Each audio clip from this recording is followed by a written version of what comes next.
Well, it all began when the clock struck midnight Sunday. Iran launched its much-anticipated attack against Israel. The country launched hundreds of explosive drones and missiles.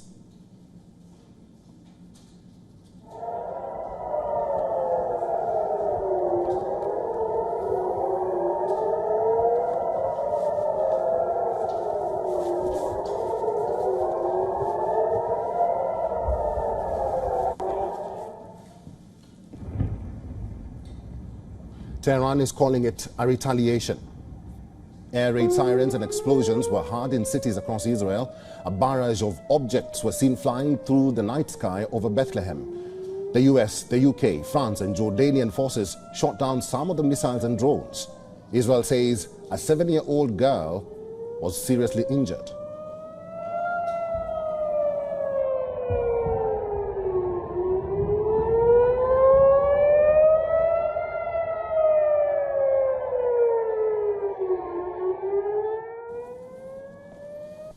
As per the Islamic Republic news agency, missiles hit an airbase in central Israel. The attack comes after Iran's consulate in Damascus, Syria, was bombarded. Many senior Islamic Revolutionary Guard Corps commanders lost their lives. Israel was blamed for the attack, but it denied all accusations. After decades of diplomatic rift, this is the first time Iran has launched an attack against Israel. In his first reaction, Israeli Prime Minister Benjamin Netanyahu said on social media, and I quote, "We intercepted, we repelled. Together, we shall win." The Israeli military's chief spokesperson also released a statement saying more than 300 projectiles were fired, out of which 99% were intercepted.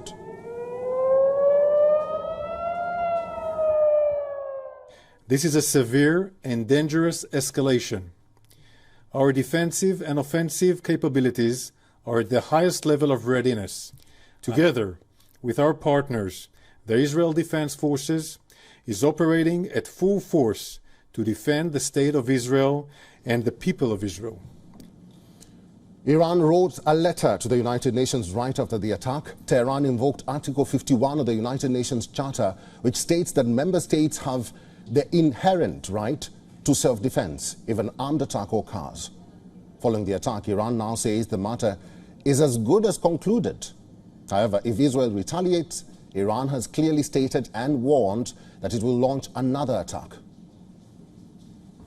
ما این پیام رو از طریق سفارت سوئیس به امریکا منتقل کردیم که چنانچه امریکا در اقدامات تجاوزگرانه بعدی صهیونیست ها از طریق پایگاه هایی که در منطقه داره یا امکانات نظامی که در منطقه داره مشارکتی داشته باشه و این اطلاعات برای ما قطعی بشه، پایگاه ها و نفرات و امکانات امریکا در منطقه امنیتی نخواهند داشت و ما او رو مانند متجاوز می‌بینیم و با او هم برخورد لازم رو خواهیم داشت.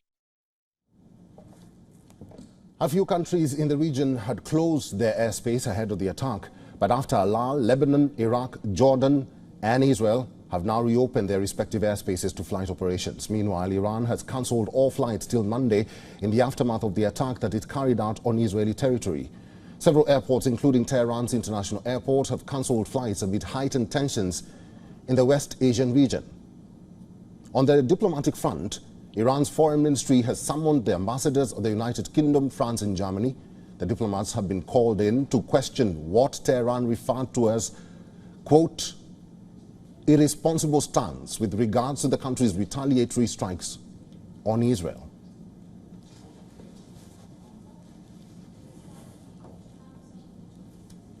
And for more on this, we're now being joined by Lieutenant Colonel Mordechai Kedar, who is a former senior military intelligence officer for the IDF. Colonel, thank you very much for making time for us and welcome to the program.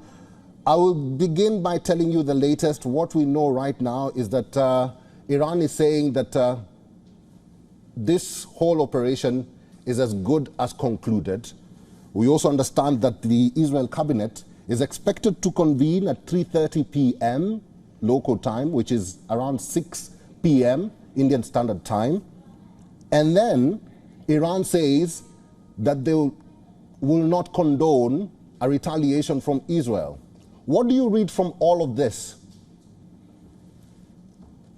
The only question is if Israel will retaliate or not. And I have no idea because the government has not yet convened in order to decide. And I am yet not a prophet. However, Israel succeeded to crash this attack by blowing in the air of 99% of the Iranian cruise missiles, ballistic missiles, and drones. After like 320 of them altogether were launched against Israel with a clear violation of the Israeli sovereignty. And this is something which Israel has all the right to retaliate in very firmly in order to teach the Iranians the lesson, what happens to a country which violates the other country's sovereignty. Colonel Mordechai, talking about retaliation, what do you expect will be Israel's response to this after they meet? Well, I think personally that they will not retaliate, but they will keep the Iranians in question mark whether they will retaliate or not in the foreseeable future. First of all, the Americans do not want to escalate the situation in a way which might bring about a war, a regional war. Nobody needs it, nobody wants it. And the Iranians will actually lose it because the Iranians are alone. Actually, there is a whole coalition against Iran here in the Middle East between Israel and some other countries which took part in thwarting this attack of the Iranians last night. So, but you know, America has its own accounts and its own considerations. And I'm not sure that the Americans want to start a war right before elections. And apparently the Americans will ask the Israelis to wait with the retaliation. Colonel Mordechai, you are in Israel, but the whole world has been wondering and asking one particular question. Can the world afford another war? What's your opinion? If the world cannot afford another war, so the world should treat Iran, the warmonger of this region, the lesson. Because Iran tries to devastate actually, Iraq and Syria and Lebanon and Yemen and Gaza. And now it tries to devastate Jordan and Israel together. Iran should be taught the lesson by the civilized world. And India is one of the countries in the civilized world which should take part in teaching the Iranians the lesson how to behave in a normal world.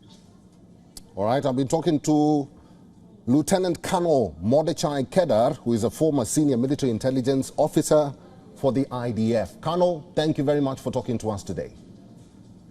Pleasure. For all the latest news, download the WION app and subscribe to our YouTube channel.